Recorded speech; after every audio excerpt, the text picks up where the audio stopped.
अस्सलाम वालेकुम students, welcome to my YouTube channel TF physics. Students 10th class की physics की बुक का फर्स्ट चैप्टर का फर्स्ट टॉपिक है सिंपल हार्मोनिक मोशन। और बुक में 3 केसेस उन्होंने डिस्कस किए हुए हैं: mass spring system, ball and bowl system, motion of simple pendulum. मैंने अपनी प्रीवियस 2 वीडियोज़ में mass spring system, ball and bowl system को डिटेल से ब्रीफली एक्सप्लेन किया है और आज की वीडियो में हम मोशन ऑफ सिंपल पेंडुलम को डिटेल से डिस्कस करेंगे और हम देखेंगे कि सिंपल पेंडुलम की जो मोशन है वो इनफैक्ट सिंपल हार्मोनिक मोशन ही है। सबसे पहले देखते हैं कि सिंपल हार्मोनिक मोशन क्या है। जब भी कोई object to and fro move करता है या अप एंड डाउन मूव करता है, बैक एंड फोर्थ मूव करता है, मीन्स ऑसिलेटरी मोशन करता है और हर बार वो अपनी मेन पोजीशन से होके गुजरता है, मीन्स एक्सट्रीम पोजीशन से अदर एक्सट्रीम पोजीशन पे गया, देन अगेन अपनी इनिशियल एक्सट्रीम पोजीशन पे आया, टू एंड फ्रो मूव कर रहा होता है, अप एंड डाउन मूव करता है, बैक एंड फोर्थ मूव करता है। लेकिन जब हम उसको ये रिस्ट्रिक्ट कर देते हैं कि उसने हमेशा अपनी मेन पोजीशन से होकर लाजमी गुजरना है, तो वो मोशन क्या कहलाती है? सिंपल हार्मोनिक मोशन कहलाती है। वरना जो object just to and fro move कर रहा होता है वो ऑसिलेटरी मोशन कहलाती है। लेकिन जब हम उसको रिस्ट्रिक्ट कर देते हैं कि उसने अपनी मेन पोजीशन से लाजमी गुजरना है, तो उसकी मोशन क्या कहलाती है? सिंपल हार्मोनिक मोशन कहलाती है। अगर हम सिंपल हार्मोनिक मोशन की डेफिनेशन देखें, simple harmonic motion occurs when net force is directly proportional to the displacement from mean position and is always directed towards mean position। Means object initially क्या होता है? Mean position पे होता है, जो कि रेस्ट उसकी स्टेट होती है, रेस्ट कंडीशन होते हैं। जिस स्टेट में होता है वो उसकी क्या होती है? मीन पोजीशन होती है। हम उसके ऊपर फोर्स लगाते हैं और वो ऑब्जेक्ट डिस्प्लेसमेंट कवर करता है और अपनी एक्सट्रीम पोजीशन पे चला जाता है। फोर्स वो कितनी डिस्प्लेसमेंट कवर करता है वो डिपेंड करता है कि हमने एक्सटर्नली उस पर फोर्स कितनी लगाई है। तो फोर्स जो है वो डायरेक्टली प्रोपोर्शनल होती है डिस्प्लेसमेंट के, और हमेशा जो होती है अगर हम यहाँ से छोड़ेंगे और फोर्स जैसे ही हम रिलीज करेंगे तो object towards mean position move करेगा। तो ऑब्जेक्ट की हमेशा डायरेक्शन किस तरफ होती है? अपनी मीन पोजीशन की तरफ होती है। जैसे ही हम उसको एक्सट्रीम पोजीशन पे लेके जाते हैं तो जैसे ही हम फोर्स रिलीज करते हैं तो वो अपनी मीन पोजीशन की तरफ वापस आता है। तो उसकी ये स्टेट के वो हमेशा अपनी मीन पोजीशन की तरफ वापस आए, देन अदर एक्सट्रीम पोजीशन पे चला जाता है, फिर अपनी मीन पोजीशन की तरफ वापस आता है। तो ये जो उसकी मोशन होती है, ऐसे वो ऑसिलेटरी मोशन जो कर रहा होता है, टू एंड फ्रो मूव कर रहा होता है, बट उसकी डायरेक्शन किस तरफ होती है? हमेशा मीन पोजीशन की तरफ होती है। तो ऐसी मोशन सिंपल हार्मोनिक मोशन कहलाती है। मैंने अपनी प्रीवियस वीडियो में सिंपल हार्मोनिक मोशन को विद एग्जांपल्स डिटेल से डिस्कस किया है। वो वीडियो आप लाजमी देखें, आपके लिए बहुत इन्फॉर्मेटिव होगी। उस वीडियो का लिंक मैं डिस्क्रिप्शन में दे दूँगी। हम सिंपल पेंडुलम को डिस्कस करते हैं। इसमें हमने एक अनएक्सटेंसिबल स्ट्रिंग ली, उसकी एक साइड को एक पेंडुलम के साथ बांध दिया। पेंडुलम कैसे? जिसका स्मॉल साइज़ है और लार्ज डेंसिटी है, ठीक है। और स्ट्रिंग की दूसरी साइड को एक फिक्स्ड प्लेस के साथ हमने अटैच कर दिया ताकि जो बॉब है, जो पेंडुलम है, वो इजीली वाइब्रेट कर सके। इनिशियली जो है बॉब रेस्ट पे है, इस पर हमने एक्सटर्नली कोई फोर्स एक्ट नहीं की। अपनी मीन पोजीशन पे पेंडुलम रेस्ट पे है क्योंकि इसका वेट डाउनवर्ड डायरेक्शन में एक्ट हो रहा है, जो कि है W=mg, और उसके रिएक्शन के तौर पे स्ट्रिंग उसको अपवर्ड डायरेक्शन में खींच रहा है। स्ट्रिंग की जो फोर्स लग रही है वो है टेंशन की फोर्स। वेट डाउनवर्ड डायरेक्शन में, टेंशन अपवर्ड डायरेक्शन में है। दोनों फोर्सेस जो हैं इनके मैग्नीट्यूड तो सेम है क्योंकि दोनों एक्शन और रिएक्शन की फोर्सेस हैं according to Newton's third law. ये दोनों एक्शन और रिएक्शन की फोर्सेस हैं लेकिन इनका मैग्नीट्यूड सेम है, डायरेक्शन ऑपोजिट है। तो दोनों फोर्सेस एक दूसरे को इफेक्ट को कैंसिल कर रही हैं और नेट फोर्स जो है ज़ीरो है, जिसकी वजह से बॉब जो क्या है रेस्ट पे है। जैसे ही हमने पेंडुलम के ऊपर एक्सटर्नली फोर्स लगाई तो पेंडुलम ने डिस्प्लेसमेंट कवर किया और अपनी एक्सट्रीम पोजीशन ए पे पहुंच गया। यहाँ पे पेंडुलम का वेट स्टिल डाउनवर्ड एक्ट हो रहा है, जो कि W=mg है। हमें पता है कि वेट क्या है? वेक्टर क्वांटिटी है। वेट क्या होती है? ऑब्जेक्ट का मैस होता है ड्यू टू ग्रेविटी। ग्रेविटी की वजह से जो ऑब्जेक्ट का मैस होता है वो क्या कहलाता है? वेट कहलाता है। और वेट क्या है? वेक्टर क्वांटिटी है। और वेक्टर को हमें पता है कि उसके कंपोनेंट्स में रिजॉल्व कर देते हैं। जब हमने वेट को उसके हॉरिजॉन्टल और वर्टिकल कंपोनेंट्स में रिजॉल्व किया और उसने एक्सट्रीम पोजीशन के साथ अपना जो एंगल बनाया वो क्या था? थीटा था, ठीक है। इन दोनों के दरमियान जो एंगल बना, जितना उसने डिस्प्लेसमेंट कवर किया और अपनी एक्सट्रीम पोजीशन पे पहुंचा, वो क्या था, एंगल थीटा था। ठीक है, जब हमने उसको उसके टू कंपोनेंट्स में रिजॉल्व किया तो टू कंपोनेंट्स क्या थे, M G cos of theta और M ji sine of theta. ये हमें पता है कि टेंशन अपवर्ड डायरेक्शन में लग रही है और M ji cause of theta वो डाउनवर्ड डायरेक्शन में है। इन दोनों का एक दूसरे के एंटी पैरेलल है, मीन्स मैग्नीट्यूड दोनों का सेम है। वेट का जो ये component m M G cause of थीटा, इसका मैग्नीट्यूड टेंशन की जो फोर्स है इसके मैग्नीट्यूड के इक्वल है, लेकिन दोनों की डायरेक्शन एक दूसरे के ऑपोजिट है, तो दोनों एक दूसरे के इफेक्ट को कैंसिल कर देंगे। बाकी बचा सिर्फ m ji sine of theta. M ji sine of theta असल में क्या है, ये रीस्टोरिंग फोर्स है। जैसे मैंने आपको बताया हुआ है, अपनी प्रीवियस वीडियोस में बताया कि रीस्टोरिंग फोर्स असल में क्या होता है, वेट की ही वजह से होता है। अगर हम कहें कि रीस्टोरिंग फोर्स वेट ही है तो ये कहना भी गलत नहीं होगा, क्योंकि वेट जितना ज़्यादा होगा ऑब्जेक्ट उतनी ही तेज़ी के साथ बैकवर्ड मूव करेगा। वेट जितना ज़्यादा होगा रीस्टोरिंग फोर्स उतनी ही ज़्यादा होगी। और अब हमने यहाँ पे भी देख लिया कि रीस्टोरिंग फोर्स क्या है, ये वेट का ही component M ji sine of theta है। M G sine of theta और इसकी डायरेक्शन किस तरह है, टूवर्ड्स मीन पोजीशन ओ है। ठीक है, इसकी डायरेक्शन टूवर्ड्स मीन पोजीशन है। तो जैसे ही हम यहाँ से एक्सटर्नल फोर्स रिलीज करेंगे, ख़त्म करेंगे, तो ऑब्जेक्ट रीस्टोरिंग फोर्स की वजह से बैकवर्ड मूव करेगा। यहाँ पे पहुँच के डिस्प्लेसमेंट तो मैक्सिमम था, लेकिन ऑब्जेक्ट की वेलोसिटी, क्योंकि यहाँ पे रेस्ट पे था ऑब्जेक्ट, तो ऑब्जेक्ट जो पेंडुलम है उसकी वेलोसिटी ज़ीरो थी। जैसे ही और यहाँ पे रीस्टोरिंग फोर्स जो कि m ji sine of theta है ये मैक्सिमम है, जिसकी वजह से जैसे ही हमने एक्सटर्नल फोर्स रिलीज की तो object towards mean position move करता है। ठीक है, किसकी वजह से, m ji sine of theta restoring force की वजह से। और वेलोसिटी जो है वो बढ़ती जाती है टूवर्ड्स मीन पोजीशन जैसे ही ऑब्जेक्ट मूव कर रहा होता है, और फोर्स यहाँ पे मैक्सिमम होती है और टूवर्ड्स मीन पोजीशन आते हुए फोर्स मिनिमम होती जाती है, और मीन पोजीशन पे पहुँच के रीस्टोरिंग फोर्स ज़ीरो हो जाती है, क्योंकि इसका काम क्या होता है, ऑब्जेक्ट को मीन पोजीशन की तरफ लेके आना। देन मीन पोजीशन पे पहुँच के ऑब्जेक्ट की वेलोसिटी मैक्सिमम होती है, और न्यूटन के फर्स्ट लॉ के अकॉर्डिंग इनर्शिया की वजह से ऑब्जेक्ट यहाँ मीन पोजीशन पे रुकता नहीं है, बल्कि अदर एक्सट्रीम पोजीशन पे चला जाता है बी पे।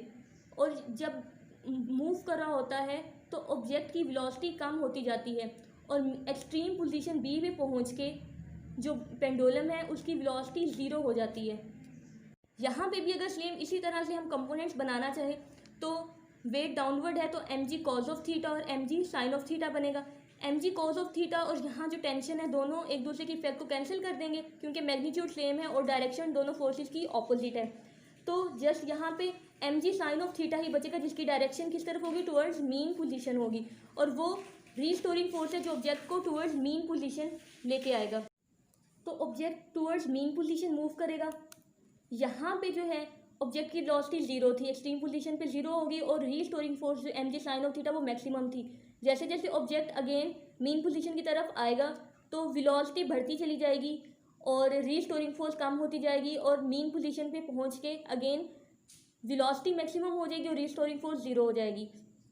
देन क्या होगा, इनर्शिया की वजह से ऑब्जेक्ट यहाँ नहीं रुकेगा और again other extreme position A पे चला जाएगा। यहाँ पे हम जो एक चीज़ पोज कर रहे हैं वो ये है कि यहाँ पे हम कोई भी फ्रिक्शन नहीं ले रहे, फ्रिक्शनल फोर्सेस हम इग्नोर कर रहे हैं ताकि हम मज़ीद कॉम्प्लेक्सिटी से बच सकें, क्योंकि ये हम जो केस डिस्कस कर रहे हैं वो एक आइडियल केस है। इसी वजह से ऑब्जेक्ट अगेन अपनी एक्सट्रीम पोजीशन ए पे गया और बी पे गया, देन मूव करेगा ए पे। लेकिन इन रियलिटी क्या होता है, कभी भी फ्रिक्शनल फोर्सेस की वजह से, डैम्प्ड ऑसिलेशन की वजह से ऑब्जेक्ट जो है वो अपनी कंप्लीट ए पॉइंट पे नहीं जा पाता, बल्कि जो फ्रिक्शनल फोर्सेस होती हैं वो उनको अपनी मोशन में रेजिस्टेंस क्रिएट करती है, उसको रेजिस्ट करती है, और वो कंप्लीट ए पे नहीं पहुंच पाता बल्कि पीछे तक ही पहुंचता है और उसकी वेलोसिटी ज़ीरो हो जाती है, वो अगेन अपनी मीन पोजीशन की तरफ मूव करता है। लेकिन हम यहाँ पे कम्प्लेक्सिटी से बचने के लिए और कुछ चीज़ों को इग्नोर कर देते हैं, जिनमें हमने क्या इग्नोर किया है कि यहाँ पे कोई भी रेजिस्टेंस नहीं है, कोई भी फ्रिक्शन मौजूद नहीं है, एयर फ्रिक्शन नहीं है, बॉब की फ्रिक्शन नहीं है, स्ट्रिंग में कोई फ्रिक्शन नहीं है, ये हम सब इग्नोर कर रहे हैं ताकि हम एक आइडियल केस डिस्कस कर सकें। तो हमने यहाँ पे क्या देखा कि जब हमने मीन पोजीशन पे पेंडुलम था उस पर फोर्स लगाई और उसको एक्सट्रीम पोजीशन पे ले गए और यहाँ पे हमने फोर्स रिलीज कर दी, तो पेंडुलम अगेन अपनी मीन पोजीशन की तरफ आया।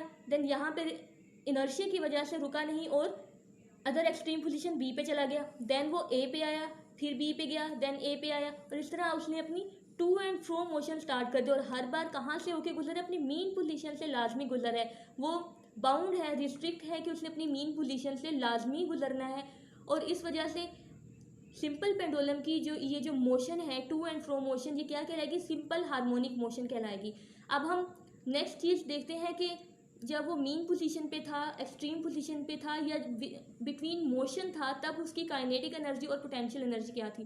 काइनेटिक एनर्जी का क्या फार्मूला है? हाफ mv², और पोटेंशियल एनर्जी का फार्मूला है mgh। हाइट पे डिपेंड करती है। यहाँ पे हाइट, क्योंकि एक्स वो डिस्टेंस है जो ऑब्जेक्ट कवर करके अपनी एक्सट्रीम पोजीशन पे आता है, वो डिस्टेंस है, ठीक है।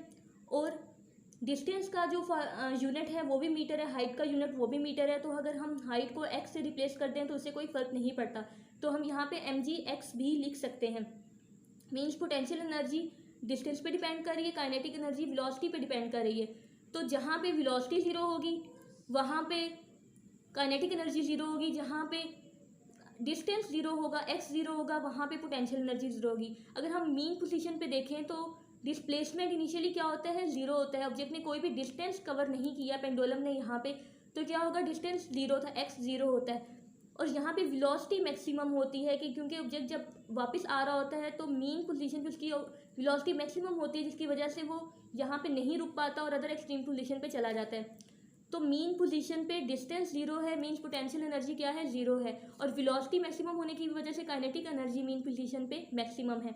एक्सट्रीम पोजीशन की हम बात करते हैं। एक्सट्रीम पोजीशन पे डिस्टेंस मैक्सिमम होता है, डिस्टेंस मैक्सिमम होने की वजह से पोटेंशियल एनर्जी मैक्सिमम होती है। और काइनेटिक एनर्जी वेलोसिटी पे डिपेंड कर रही है, और वेलोसिटी यहाँ पे एक्सट्रीम पोजीशन पे ज़ीरो होती है, पॉइंट ए पे भी ज़ीरो होती है, पॉइंट बी पे भी ज़ीरो होती है। तो दोनों एक्सट्रीम पोजीशंस पे जो काइनेटिक एनर्जी है वो ज़ीरो होती है, पोटेंशियल एनर्जी मैक्सिमम होती है। और जब ऑब्जेक्ट अपनी मोशन में होता है, बिटवीन ओ एंड ए होता है या फिर ओ एंड बी होता है, तो यहाँ पे जो एनर्जी होती है वो पार्शियली काइनेटिक होती है और पार्शियली क्या होती है? पोटेंशियल होती है। अब अगर हम सिंपल पेंडुलम का टाइम पीरियड देखें कि टाइम पीरियड क्या है सिंपल पेंडुलम का? टाइम पीरियड किसको बोलते हैं? कि ऑब्जेक्ट जब अपनी जितने टाइम में अपनी वन वाइब्रेशन कंप्लीट कर लेता है वो उसका टाइम पीरियड कहलाता है। मीन्स अगर इनिशियली ऑब्जेक्ट क्या है? मीन पोजीशन पे है, देन वो एक्सट्रीम पोजीशन पे गया, अदर एक्सट्रीम पोजीशन पे, और अगेन ओ पॉइंट पे आ गया, मीन्स उसने अपना एक साइकिल कंप्लीट कर लिया, एक वाइब्रेशन कंप्लीट कर ली। तो कितने टाइम में कंप्लीट की वो उसका टाइम पीरियड कहलाएगा। इस तरह अगर हम मेन पोजीशन नहीं लेते बल्कि एक्सट्रीम पोजीशन ले लेते हैं, ए से उसने अपनी वाइब्रेशन स्टार्ट की, देन अपनी हो के बी पॉइंट से होके अगेन ए पे आया, देन उसने क्या होगा कि उसने अपनी एक वाइब्रेशन कंप्लीट कर ली है, एक साइकिल उसका कंप्लीट हो गया। तो एक साइकिल कंप्लीट होने में उसने कितना टाइम लिया है वो पेंडुलम का टाइम पीरियड कहलाएगा। ये हम पे डिपेंड करता है कि हम ओ से स्टार्ट करके अगेन ओ पे आ रहे हैं या ए से स्टार्ट करके अगेन ए पे आ रहे हैं। असल मेन फोकस क्या है कि वन वाइब्रेशन कंप्लीट होनी चाहिए। वन वाइब्रेशन कंप्लीट होने में पेंडुलम जितना टाइम लेगा वो उसका टाइम पीरियड कहलाएगा। टाइम पीरियड का क्या फार्मूला है? T is equal to 2πL/g। यहाँ पे 2 भी कांस्टेंट है, पाई भी कांस्टेंट है, 3.14 इसकी वैल्यू होती है। जी की वैल्यू ये भी कांस्टेंट है, मैट्रिक लेवल पे जी की वैल्यू 10 मीटर पर सेकंड स्क्वायर होती है, but FSC BSc higher level पे जाके एग्जैक्ट वैल्यू जी की 9.8 मीटर पर सेकंड स्क्वायर है, ये भी कांस्टेंट है। जस्ट यहाँ पे क्या है? लेंथ अगर हमें मालूम हो जाएगी तो हमें जो सिंपल पेंडुलम है उसका टाइम पीरियड मालूम हो जाएगा। लेंथ, ये किसकी लेंथ? ये स्ट्रिंग की जो लेंथ होती है, जो हमने स्ट्रिंग इनएक्सटेंसिबल स्ट्रिंग हमने यूज़ किया है उसकी लेंथ, वो हमने कहाँ से काउंट करनी होती है? जहाँ पे हमने फिक्स पॉइंट के साथ उसको बांधा हुआ है वहाँ से लेके ये सिंपल पेंडुलम के सेंटर तक हमने यहाँ तक इसकी लेंथ काउंट करनी होती है, और वो लेंथ L कहलाती है। ये लेंथ हम किसी भी मीटर रॉड के थ्रू, इंची टेप के थ्रू हम लेंथ फाइंड कर सकते हैं। वो लेंथ हम यहाँ पे लिखेंगे तो हमारे पास टाइम पीरियड आ जाएगा, जो कि क्या होगा? सिंपल पेंडुलम का टाइम पीरियड होगा। देखते हैं कि बोर्ड के पॉइंट ऑफ व्यू से सिंपल पेंडुलम की जो मोशन है उसका क्वेश्चन क्या बन सकता है। What is simple harmonic motion? Explain motion of simple pendulum, also give formula of time period. सबसे पहले हम डिफाइन करेंगे सिंपल हार्मोनिक मोशन को। Simple harmonic motion occurs when net force is directly proportional to the displacement from mean position and is always directed towards mean position. Then हम heading देंगे motion of simple pendulum और उसके सबसे पहले construction की heading देंगे. Construction में हम क्या लिखेंगे? A simple pendulum consist of a Bob of small size end of large density. It is suspended from a rigid support so that it can vibrate freely. The suspending string must be of very large density and unextensible. Then हम इस तरह से diagram की heading देके diagram बनाएंगे. उसके बाद हम एक्सप्लेनेशन की हेडिंग देंगे. In the equilibrium position O, the net force of the bob is 0 and the bob is stationary. If we bring the bob to extreme position A, the net force is not 0. There is no force acting along the string as tension. The string cancels the component of weight mg cos of theta. So there is no motion along this direction. The component of weight mg sin theta is directed towards mean position and acts as restoring force. Due to this force, the bob start moving towards mean position O. At O, the bob has get maximum velocity and due to inertia, it does not stop at O. Rather, it continues to move towards the extreme position B.